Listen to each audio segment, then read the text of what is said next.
விஜய்க்கு ஓட்டு போடுற பெண்கள் வந்து தமிழ்நாட்டுல ஒவ்வொரு குடும்பத்திலும் இருக்காங்க. பொன்ராஜ் குடும்பத்திலேயே இதெல்லாம் ஒரு மாயை. நீங்க ஒரு மாயை கட்டமைக்கிறீங்க சார். இல்ல இல்ல இருங்க. விஜய்க்கு வந்து பெண்களுடைய ஆதரவு இருக்குன்னு ஒரு மாயையே நீங்க கட்டமைக்கிறீங்க. அதெல்லாம் கிடையாது. நீங்க நீங்களே ஏமாத்திக்கிறீங்க. இல்ல அதெல்லாம் கிடையாது சார்.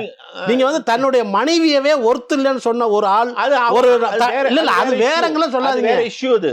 பொன்ராஜ் சொன்னதை விட அது வந்து அவ்வளவு பொன்ராஜ் அவரை விட ஒரு தவறான வார்த்தையை வந்து சொல்ல கிடையாது. பொன்ராஜ் விஜயை விட இல்ல சார், ஒட்டுமொத்த தாவேகா பத்தி பேசல சார். விஜய் வந்து தன்னோட மனைவியை பொறுத்து இல்லைன்னு சொன்ன வார்த்தையை விட பொன்ராஜ் சொன்னது வந்து தப்பான வார்த்தை கிடையாது. என்னை பொறுத்தவரை மனைவியை சொல்றாரு. அவர் தன் மனைவியை சொல்றாரு. நீங்க தலைவன் எவ்வளியோ அவதான் தொண்டர் அவளி. யார் தொண்டை? அவருடைய தொண்டர்கள் அவள்தான் இருப்பாங்க. அவர் தொண்டர்கள் எப்படின்னா நடக்கலாம். அதுக்காண்டி அவன் தொண்டர் எல்லாரையும் உபசாரி சொல்ல முடியுமா? அவரைத்தான் யார சொன்னாங்களோ அவர் பொதுவா சொல்றாரு.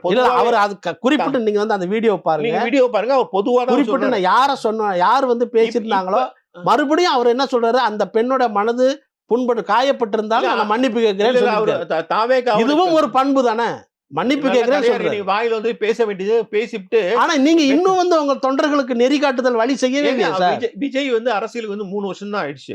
3 வருஷமா அதான் பேசிட்டு இருக்காங்க. 3 வருஷம் ஆச்சு. இனிமே ஒரு மேபி அவர் வந்து அவருக்கே ஒரு மெச்சூரிட்டி வரும். அதோட உச்சகட்டமா மனைவியை வந்து ஒருத்தர் இல்லைன்னு சொல்ற ஒரு நபரை வந்து நீங்க எப்படி பாப்பீங்க? அது வேற இஷ்யூங்க. அது வேற இஷ்யூன்னு சொல்ல முடியாது. ரெண்டு ஒண்ணுதான். பொன்ராஜ் பேசினதும் அதே அர்த்தம் தான். விஜய் வந்து பேசினது மனைவியை ஒருத்தர் சொன்னதும் அதே அர்த்தம். அவர் தன் மனைவி தன் குடும்ப விஷயத்தை பேசுறதும் உடனே தாவேக்காரர்கள் எல்லா பெண்களையும் பேசுறதும் வேற வேற விஷயங்கள். நீங்க ஒன்னா கலந்து விட்டுறக்கூடாது. அப்படி தப்பு.